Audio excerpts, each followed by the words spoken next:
This absolute unit of a quadruped is the Liberator from Fallout 76. Or at least, it will be. And it took way too long to get it to this point.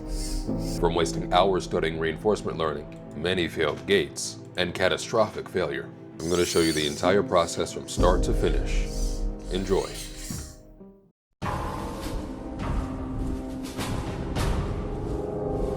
In the lore, these drones were designed by the Chinese military to kill anything non-Chinese and spread propaganda.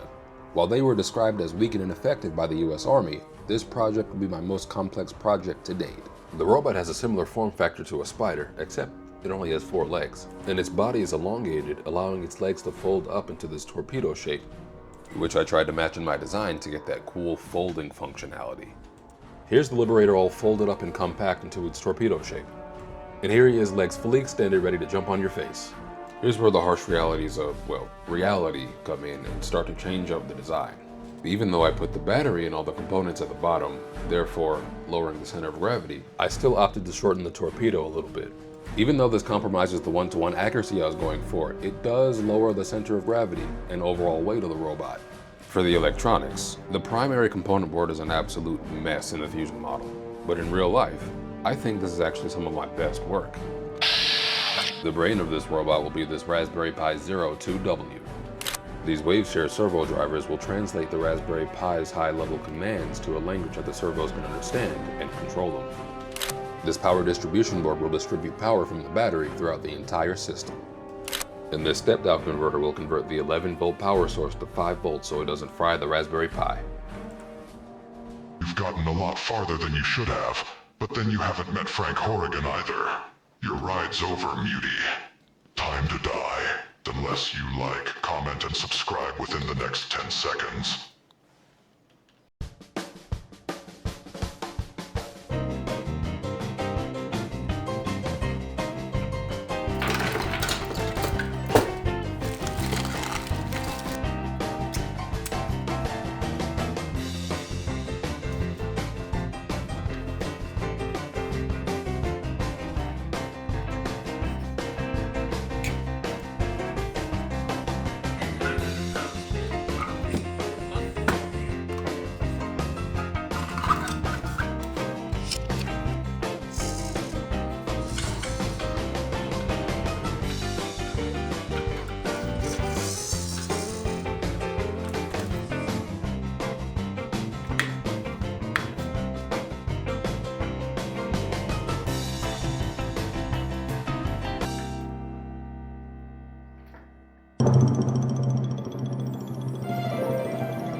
Welcome to simulation hell. Well, at least for me, because it was my first time doing any kind of reinforcement learning.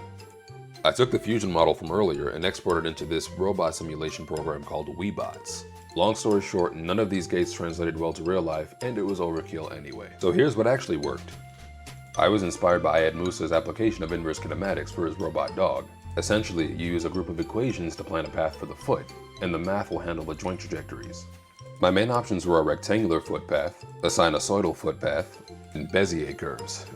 Apparently these are better because you have more parameters to work with, but I don't know what the hell's going on here, so don't ask. So in the Fusion model, I took measurements of each leg length and put them in the inverse kinematics program. And now it's finally time to experiment with some gaits. Before I put this thing anywhere near the ground, I'm going to make sure the gate looks right by sitting it on top of this box here. And I'm testing out the Bezier curve gate first here. And you can see how quickly the servos go out of phase because I do not know what the hell I'm doing.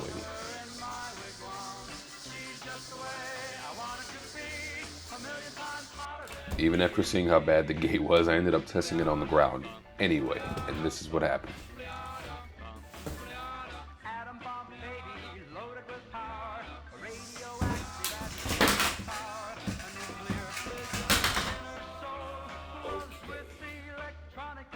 That's not supposed to happen.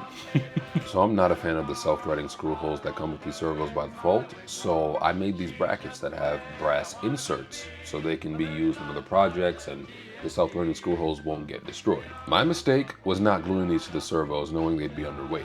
So let me go do that and we'll get right back to it. Here I'll be testing the sine wave gate using this controller that I've hooked up now.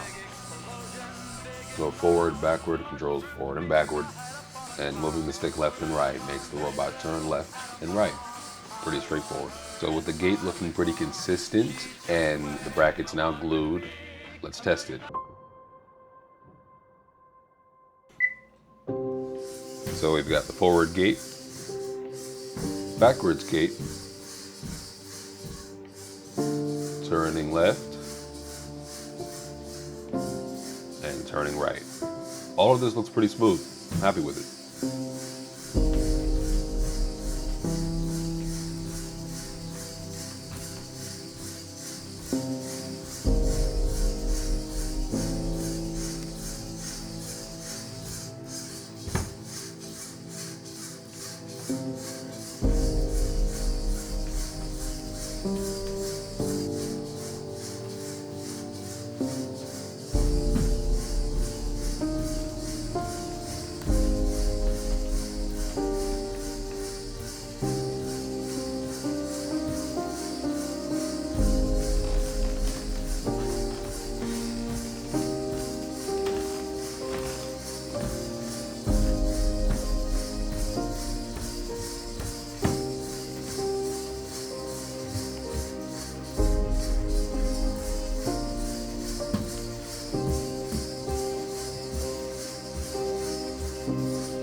And taking it outside, you can see that there's a bit of tuning to do. The step height could be a little higher. It was only doing so well inside because it was sliding on the hard wood. Now we're on concrete and it's dragging quite a bit, as you can see.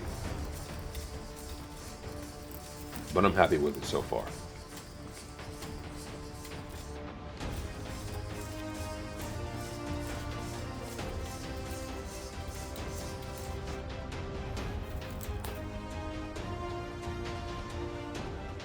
Next time I'll be working on sound effects and the outer shell. So make sure you subscribe so you don't miss it.